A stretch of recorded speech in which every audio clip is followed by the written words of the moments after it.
I'm going to be talking to Seb Kennedy, who is an UK-based natural gas analyst. He's at the Gastech conference in Milan. And we're going to be talking about global demand for LNG, which is relevant because a couple of hours ago, Prime Minister Mark Carney announced that Shell Canada's LNG Canada Phase 2 would receive fast-track approval from the federal government. So welcome to the interview, Seb. Thanks for having me, Malcolm. Well, I saw your email earlier, and it sounds like it's an absolute frenzy of LNG customers and companies entering into agreements. Yeah, it's been intense, an intense news flow coming out of Gastech. There's been a almost unprecedented flurry of deal making at the event that comes on the back of a very strong period of LNG offtake deals signing and final investment decisions being announced, all of which is adding to the growing mountain of new liquefaction capacity that's going to come online between now and the end of the decade and going into the early 2030s.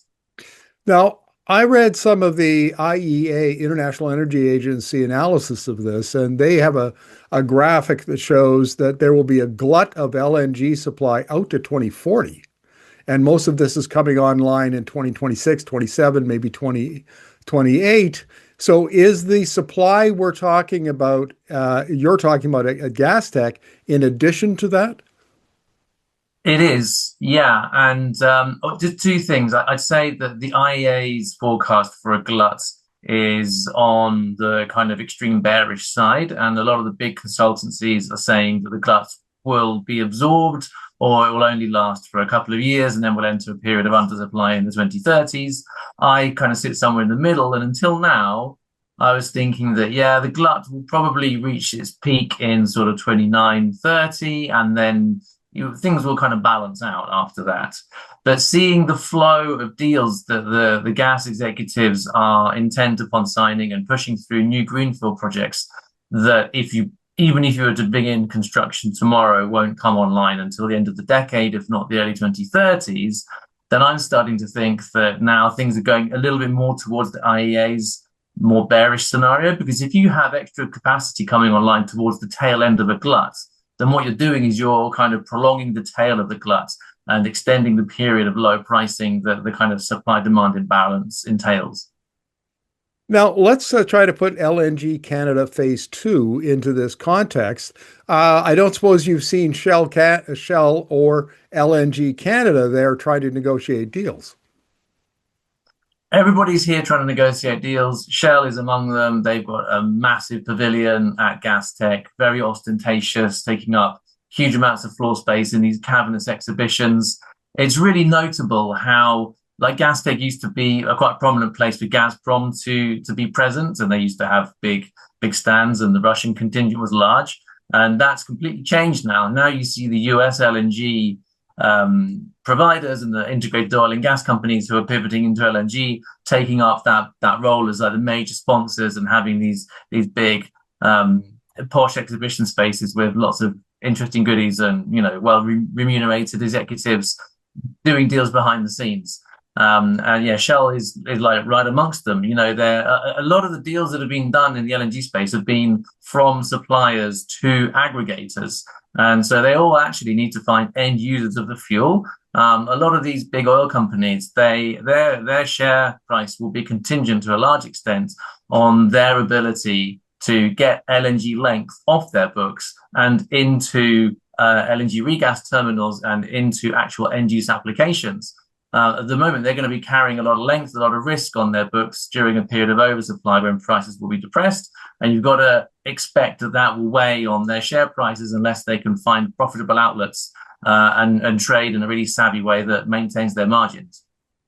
Now, let me understand this, Seb, because many of my viewers will not be, conversant with LNG deals and global gas flows. So the producers like Shell are looking at they have reserves of gas. They want to keep the share price up. So they're looking at deals with aggregators. But then at some point, somebody has to come up with a customer who will actually take the LNG and consume it. And that's the missing part of this puzzle so far?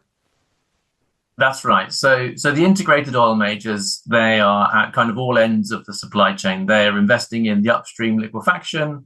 They are also off-takers from third-party projects, or they take their own equity LNG, the stuff they produce for themselves, and then they have to sell it to an end user. And in a lot of cases, they've opened up outlets in demand centers in Asia and in Europe. They have what's called capacity at regasification terminals, where they can send these cargoes of liquefied gas, pump it into a grid, regasify it, pump it into a grid, and then sell it into the local market or to an industrial facility or something like that. What's happened so far is that you've seen this kind of frenzy of deal making on the liquefaction side. So all the dollars going into the big machines, the big refrigerators that turn the gas into liquefied gas. And there's been a lot of investment as well in the ships that can carry the gas. And the missing part, and this is the kind of risk that these guys are carrying as intermediaries, is that they haven't matched all of that upstream and supply investment with like downstream deals with, like utilities or industrial users in Asia or, companies in Europe that will, sign on the dotted line to commit to take these volumes off their hands. Now, Seb, in the last little while, I've been emailing with the Canadian government's Department of Natural Resources, which is kind of the energy department at the federal government level. And the question was, which scenarios of future LNG demand are you using to guide your policy in your minister's comments? And the answer back was generally the IEA's steps, which is the most conservative of their. And in the course of that correspondence, they talked about expanding global demand for LNG, and they made it sound very bullish. I mean, it's pretty clear that the Canadian government, as well as the Alberta government, are LNG bulls. Is there a fair amount of risk now for taking that position? It sounds like there is. It's interesting that they're basing it on steps, because I read a news story just today that steps, which I believe had been rescinded, is being reintroduced in the next iteration of whichever study it appears in by the IEA. And the stated reason for that is because a lot of countries are more interested in maintaining the status quo in energy rather than changing things. And the reference is obviously towards the Trump administration and its kind of energy dominance and drill, baby, drill mantra. So yeah, I mean, I think the energy system's changing whether Trump or anybody else wants it to change. It's inevitable that we're going to have just a massive investment in grids, in different kinds of generation technology, different ways of using the energy. The AI boom is going to force a lot of systemic change in the energy sector. That won't just be limited to grids, that will kind of ripple out across the energy matrix. So this idea that the energy system will stay static and that somehow stated policies will just kind of define the direction of the market is, I don't know if it's like a winning bet, but then nobody knows what the winning bet is. There's so much uncertainty over demand. And that's the big kind of question that's looming over the LNG space is like, where's the demand? Will it materialize? Everyone at Gastech is completely convinced that there won't even be a glut and that demand will be infinite. And that no matter how low prices go, the gas will be hoovered up by kind of gas-starved consumers all over the world. But when you have kind of private chats with people, then there are kind of more sober voices out there, which suggests that the demand profile is not going to rise. I mean, there will be some demand response when prices go down. You do see people using more energy, and gas will become competitive in applications where it currently isn't. If it halves in price, it stands to reason that you'll use more gas for heating or for AI power generation or whatever it is. But the scale of the supply wave that's coming, it's just not really, and no one has explained to me how demand can rise that far to absorb this amount of LNG. Something has to give. Prices will have to go extremely low, or there'll have to be a kind of shut-in of some of the capacity that comes online, or maybe some of the capacity that's been programmed just will fail to materialize. And there are a lot of reasons to believe that not all these projects that even have been sanctioned will necessarily be built. Let's conclude the interview with this question, Seb. Given that the federal government, the Canadian provinces, everybody involved in the discussion around LNG in Canada is very, very bullish, very, very bullish. In your opinion, based on what you're seeing at Gastech and the fact you follow the industry so closely, is that a risky position? Depends who you ask. I don't like to be overly bearish because history has proven that there is appetite for the fuel.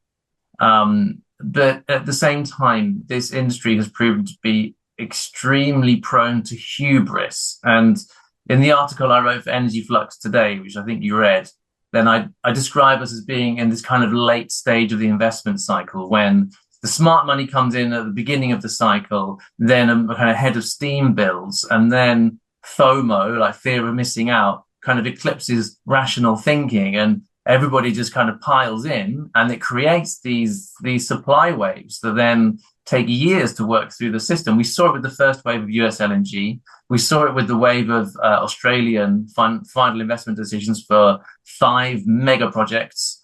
And we saw it with like the Qatari wave of their first mega trains. And I think we're seeing it again. You know, we're seeing this kind of second wave of US Gulf Coast LNG supply hitting the water. Now, Canada's an interesting question because, you know, you're on the Pacific coast there up in BC.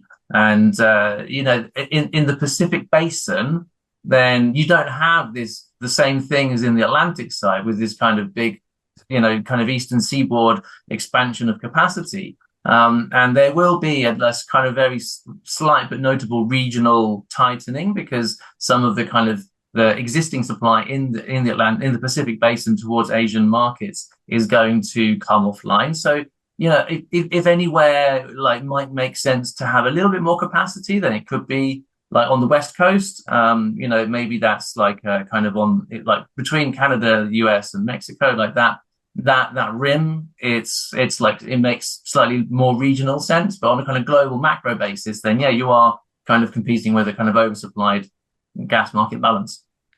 One follow-up question.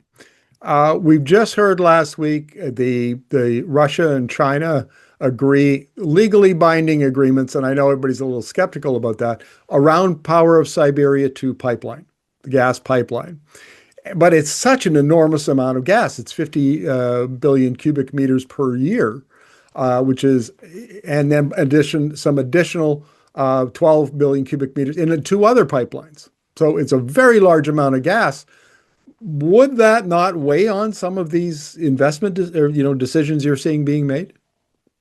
You think it might, but it evidently doesn't. And you've heard big gas executives kind of just dismissing it out of hand. I'm skeptical myself about how concrete it is because it was like was it an MOU, a memorandum of understanding. I've yet to understand how that can be legally binding. And it's a very political project. It's very expensive. No pricing terms have been agreed, no timeline for delivery. But if there are 2 countries in the world that are able to deliver an uneconomic project that is driven entirely by politics, it's Russia and China. So there is this kind of question mark about, well, could you see like the world's biggest political energy project delivered that substantially alters the gas balance in the 2030s? And I think you have to say, yes, it's a possibility. And you start adding that into kind of long-term gas models, then this kind of 50 billion cubic meters of additional Russian gas hitting the Chinese market makes you think, well, like, yeah, exactly. Where is that demand going to come from? Especially if China can turn on the taps to extremely low cost Russian gas, because the Russians will have to offer the gas at a very, very steep discount for the Chinese to finally bite on this thing. Well, Seb, this has been fascinating. Thank you very much for this. My pleasure. Thanks for having me.